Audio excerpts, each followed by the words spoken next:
কেউ করে বস্ত্র বিতরণ, কেউ করে কম্বল বিতরণ, কেউ করে তোমার খাদ্য বিতরণ, উপকরণ, অনেক কিছু নানা ইত্যাদি। কিন্তু আপনারা করছেন সোশ্যাল ওয়েলফেয়ার সোসাইটির উদ্যোগে এবং ইন্দ্রজিৎ চ্যাটার্জির প্রচেষ্টায় আজকে কৃতি ছাত্রছাত্রীদের সম্বোধন অনুষ্ঠান, কি বলবেন? আমরা এই অনুষ্ঠানটা দীর্ঘদিন ধরে করে আসছি, প্রায় 14 বছর।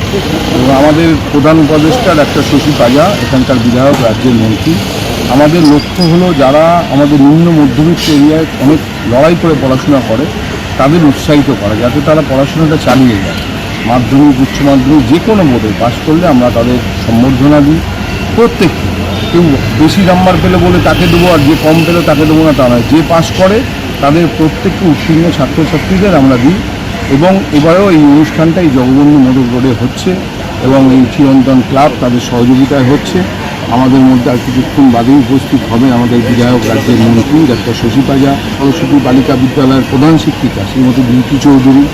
এবারে নজরুলের 125 বছর, তাকে স্মরণ করে নজরুল গীতির প্রখ্যাত গায়িকা শ্রীমতী সুস্মিতা গোস্বামী, তিনি আমাদের বিশেষ অতিথি আজকে আসবেন আমাদের বিধায়ক, রাজ্যের বার কাউন্সিলের চেয়ারম্যান অশোক দেব মহাশয়, এখানকার পৌর প্রতিনিধি মিতালি সাহা, পাশের ওয়ার্ডে সীতা সাহা, পূজা পাজা, সুব্রত ব্যানার্জি এবং chief public prosecutor Dipankar Kundu সহ বিভিন্ন টিচাররাও আসবেন। তাদেরকেও আমরা সম্বর্ধিত করব। আমরা চাই প্রতিটা মানুষ তার পরিবারের ছেলেগুলো অন্তত পড়াশোনাটা শেখায়। আমরা চাই শিক্ষা হলে মানুষ চেতনা আসবে, জানতে পারবে। আজকের এই কঠিন যুগে যখন পড়াশোনা অত্যন্ত ব্যয়বহুল হয়ে গেছে, মানুষ পেরে উঠছে না, তাদের ছেলে মেয়েকে পড়াতে পারছে না, সেখানে আমাদের মুখ্যমন্ত্রী কন্যাশ্রী চালু করাতে অনেক ছেলে মেয়ে আজকে পড়ার জন্য এগিয়ে এসছে। আমাদের বিধায়কের নির্দেশে আমরাও চাইছি তাদের পাশে দাঁড়াতে। দুস্থ মেধাবী যাদের বই কেনার ক্ষমতা নেই, স্কুলে ফিস দেওয়ার ক্ষমতা নেই, আমরা তাদের সেই ধরনের সাহায্য করে থাকি। তারা যদি আবেদন করে আমাদের বিধায়কের কাছে, বিধায়ক আমাদের ফরওয়ার্ড করেন, আমরা তাদের সাহায্য করি। আজকে কতজনকে ছাত্রদের আজকে আমাদের এখনো অবধি 85 জন নাম পড়েছে। এইমাত্র এই রাজশ্রী বলছিল পাশে আরও একজন, তারাও এসছেন, ধরে নিন ওই 86।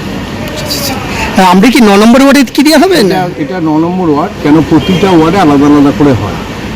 যেমনি পাশের ওয়ার্ডে 19 নম্বরে হয় আপনার শিক্ষক দিবসে, তার পাশের ওয়ার্ডে পূজা পাজার কিছুদিন বাদে হবে, প্রত্যেকেই আলাদা আলাদা দিনে করে। কিন্তু দাদা এখন যে মোবাইল ওঠার পর থেকে পড়াশোনা, খেলাধুলা থেকে বঞ্চিত, নেটওয়ার্ক শুরু হওয়ার থেকে, এই ব্যাপারে কি বলবেন আপনি? এই ব্যাপারে আমরা তো সত্যিই দেখছি প্রতিযোগিতার যুগে সত্যিই ছাত্রদের অবস্থা এখন কঠিন, অত্যন্ত কঠিন। এই লড়াইতে তারা বাবা মাও পাচ্ছে না তাদের খেলাধুলার সুযোগ করে দিতে। এত কঠিন লড়াই, এত চাপ, এত কম্পিটিশান, এত প্রতিযোগিতা, তার মধ্যে দুর্ভাগ্যজনকভাবে বড় বড় পরীক্ষার কোশ্চেন বেরিয়ে যাচ্ছে, ভালো ভালো মেধাবী ছেলেরা পিছিয়ে পড়ছে। এটা খুবই দুর্ভাগ্যজনক। তবু বলবো বাবা মাকে যে এর মধ্যেও কিন্তু আমাদের ছেলে মেয়েদের মনের বিকাশ ঘটানোর জন্য খেলাধুলার মধ্যে রাখতেই হবে। একটাই শুধু বলবো, শিক্ষা আনে চেতনা, চেতনা থেকেই মানুষের বিপ্লব আসে। কোনো খারাপ জিনিসের প্রতি যদি প্রতিবাদ করতে চান তাহলে আপনাকে শিক্ষা অর্জন করতেই হবে। আপনার ছেলে মেয়েকে বোঝাতেই হবে কোনটা ভালো কোনটা খারাপ। আগুন ওপর দিকে ওঠে, জল নিচের দিকে নামে, এটা না শিখলে বুঝতে পারবে। এলাকার মানুষরা বলছি ইন্দ্রজিৎ চ্যাটার্জি এখানকার মানুষকে পুজো করে এবং সেবা করে, এই ব্যাপারেই বা কী বলবেন? সেটা না, তবে আমি একটা জিনিস যেটা আমার বাবাও শিখিয়ে গেছেন, আমি জীবনে আমার একটা দিন ছিল যেদিন 100 টাকার জন্য আমি গ্র্যাজুয়েশন পরীক্ষা দিচ্ছিলাম না, ছেড়ে দিচ্ছিলাম। কেউ একজন আমায় সাহায্য করেছিল। সেদিন ভেবেছিলাম যদি আমি কোনো দিন রোজগার করি তাহলে আমি সেটা করব। এবং আমি একটা গর্বের সঙ্গে বলি, আজকে আমাদের এই অনুষ্ঠানে আমরা কারুর থেকে 1 টাকাও চাঁদা নিই না। আমরা নিজেরা নিজেদের সারা বছরের যে রোজগার তার থেকে অর্থ বাঁচিয়ে এই অনুষ্ঠানটা করি। পরিকল্পনা আছে যে এই সমস্ত যারা শিশুরা, যারা বই খাতা পেন, তো পেনের বাইরেও যদি কিছু করতে পারে, যোগাসন করার একটা চেষ্টা আমরা করছি, বিভিন্নভাবে করা যায়, কম্পিউটারটা ভালো করে শেখানো যায়। আমরা এখান থেকে আজকে ঘোষণা করব, সারদা মায়ের বাড়িতে অনেক ট্রেনিং হয়েছে, ছেলেমেয়েরা জানেন, সেই ট্রেনিংগুলো যারা তারা নিতে পারে তাদের জন্য সহযোগিতা করা, এগুলো আমাদের সংস্থা থেকে আমরা করব।